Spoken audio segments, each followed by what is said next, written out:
Batgirl, issue 12, Tate Brombal writing with TAKESHI Miyazawa on the art. So we're into a new arc. Obviously, it's following very on from the last one, though, and that is Batgirl with her brother, Jade Tiger, and is it what Jaya is the name of the character who's taking them to?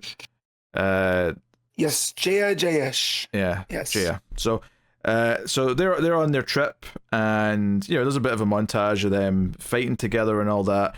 Now, what I really like though, because it sets up, okay, they're traveling long distance, they're training during the day. Batgirl's training her brother. She's helping train both of them new tactics that she's not learned. Couple of things I really liked about this issue though. One, Cass is still being haunted by her past, and it's kind of interesting. We read that first issue of her original series recently because you get a direct callback to like her backstory in that with her being made to kill this guy as a little girl. So I like that, and she's having nightmares about it. But I also really like that page. I was gonna say that page right there at the top, how it mirrors. It's her as the little girl, her killing the guy, and then her grown, and like the blood on the face and the dead ahead stare. Yeah. Just Miyazawa cooking. Oh yeah, the art is great with that stuff. Yeah. And then the next page, I really liked that we actually kind of like have her like call in to Barbara, and because I've loved this book. I think it's a great focus on Cass, and I've loved all that stuff. But the one little thing that might have felt like it was a little bit missing is that it felt like she'd kind of like left Gotham, and like there was no ties to anyone there or any kind of acknowledgement that she was missing from Gotham. I really love that there's this call between her and Babs, where Babs is like, hey, we're concerned about you. This is the longest you've ever disappeared ever since you kind of joined us. We're worried. Steph's worried, and you see Steph standing to the side looking concerned. And I love that they're addressing that she's kind of ditched Gotham for now, and it feels like she's on this personal journey, because to me, it does very much imply that she's going to come back to the family stronger than ever once all this is said and done. Yeah, she's on her, or what's that called? It's like a coming of age quest, rite of passage kind of deal, right? She's got to go find out who she really is, so she can become who she needs to be. Because obviously they're not going to be a focus of this book. I just like them addressing that, hey, someone's concerned about the fact that she's missing.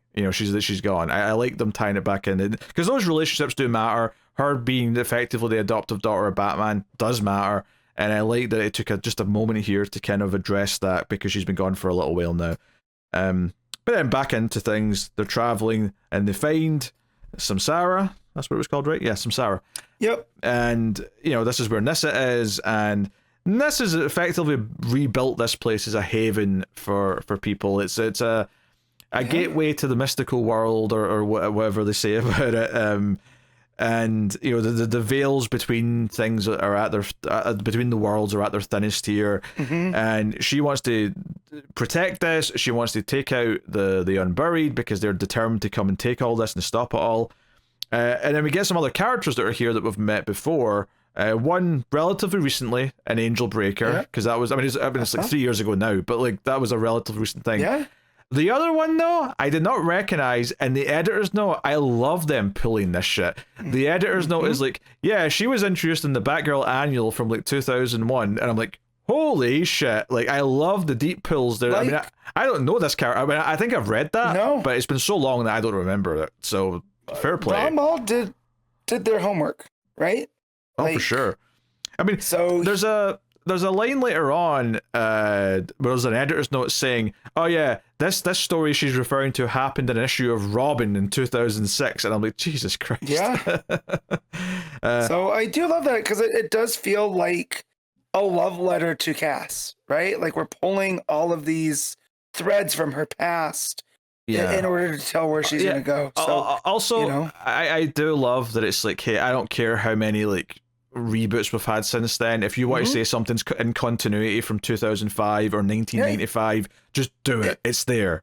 It's not continuity until you tell it is, until you say it is, right? Yeah. Like you give us this, you give us a good enough reason in story, here, and just the idea too. Like you look at all of the league members training, and they're wearing masks that look like Cass's orphan mask.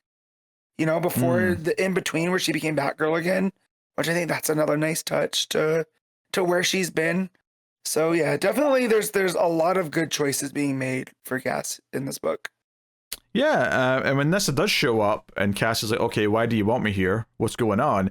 She's like, hey, the Unburied and the other faction, whose name I forget, the Blood, I think, or something like that. But yeah. They, they're both conspiring, they both want this place. And the Unburied get all their power from that blue poppy, right? We've been talking about that since the first arc. All I want you to do, because you're the best, is to have a clandestine, mission to basically take away their supply. And because they're out here near us, they won't be able to regrow because it takes time to do that. It takes like seasons to do all that stuff. So ideally, this won't even lead to a fight. If you're stealthy enough and just take out their supply, there doesn't even have to be a drop of blood spilled for it. But that's the goal. And Jade Tiger steps in and says, no way, we decline. And Cass is like, what? Don't you speak for me? So she makes a whole speech about building this haven, trying to do what her father couldn't to actually have this places for everyone. I actually, there was a line of dialogue here that I really loved where she said, Ra's al Ghul did us all a favor and actually found a way to not come back after dying. Yes. That popped me a little bit. Yep, that was a good one. Yeah. And then the guy from the Unburied that they captured at the start of the issue, which we kind of glossed over. The first couple of pages was this group of the League of Shadows capturing this guy. He breaks captivity, comes after them, and Cass says, no, I'll step in and take care of this. So we get this cool action page. So it's basically a full page spread, but there's little close-up panels where every time Cass slashes her katana against this guy's skin. So there's a really nice flow to it. Feels really big. And then the last page is her standing with her foot on this guy's back as he's let down for the count. And she's sheathed her sword and says, all right, the Unburied must be stopped once and for all. I will have my justice.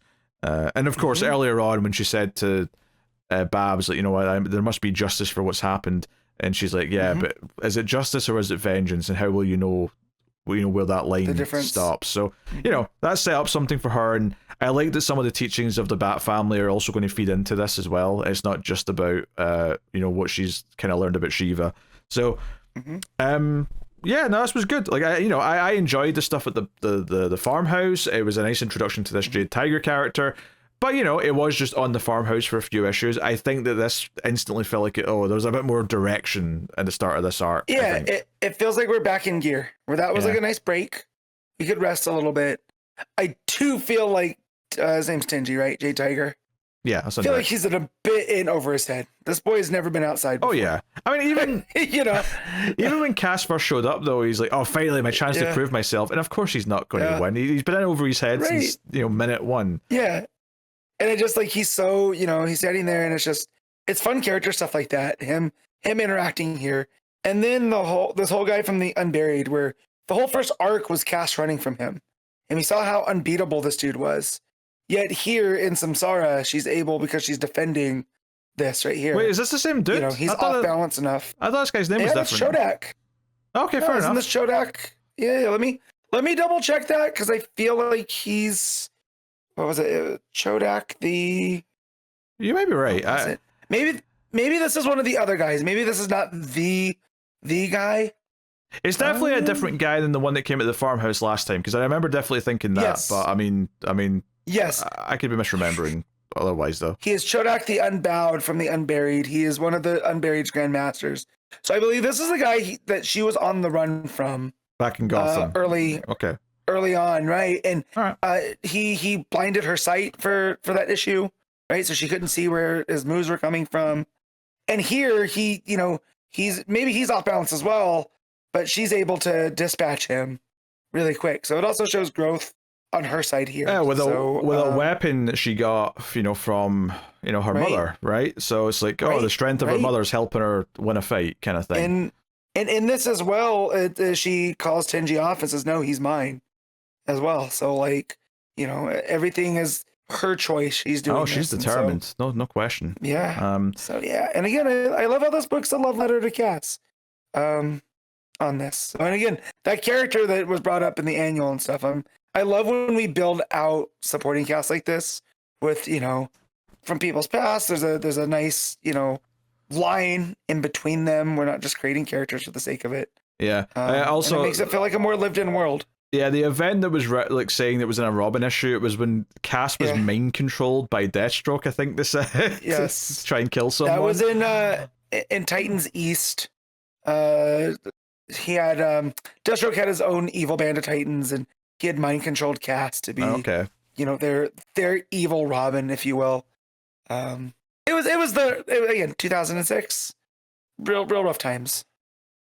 Yeah, I think the art again is great here. Obviously, this one's not as action packed in general because it's a lot more of the the call back home, the journey, all this conversation with Nyssa. These couple pages towards the end, or at the very end, with this fight, is kind of the only action we get, which isn't really a complaint because I think all the stuff in here is very good. The only reason why I'm even mentioning it is because this artist, Miyazawa, is so good at the Cass action sequences that I do miss it just purely for that reason. Not because in a general sense, there needs to be more action. No, there doesn't need to be.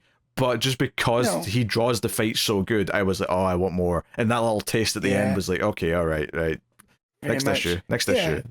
It was like that train issue that he drew. Yes. Where we're just like, oh, this is really good stuff. There's the sense of motion. And I mean, the art of them standing around talking in Samsara still looks great. But yeah, it's just missing that little extra seasoning.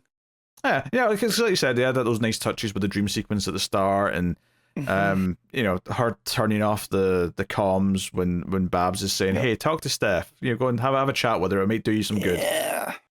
Now, storyline wise, do you think that is because if she talks to Steph, she'll get like, there's a little bit more of being rational coming from her friend, like her best friend, of like maybe she doesn't need to do this, so she's just like, no, I gotta completely cut myself off for now until this is done. I mean, maybe I think maybe for me it leans a bit more into Steph is effectively her best friend, and if Steph talks to her, she knows she can talk her out of it, so she's right. She's kind of like not even giving her the chance. Like, no, I need to stay focused on this. I don't want to give her a chance to convince me. And maybe Steph is even right to talk her out of it. And like that's part of it. Is like she knows that. Well, she feels that she has to do this for several reasons. She knows that logically maybe she shouldn't. Like, maybe there is kind of like a reason. Like some of the reasons she's doing this aren't completely, the best. Yeah. So it's flawed. She's been a flawed character in a good way. This is good for her to go through this where she is making flawed decisions because her emotions are getting the better of her. So, the book continues to be great. Excited for the next one. What are you giving Batgirl issue 12? I'm gonna give this a 9. I really enjoyed this one. I think I will disagree with you on this one a little bit. Not by much, but I don't think I'm going as high as a 9. I think for me, I think just because I could have used a bit more of that Batgirl Cass action scene stuff, I'm going to go to an 8 instead of a 9. But still, great stuff. Super excited, loving the run.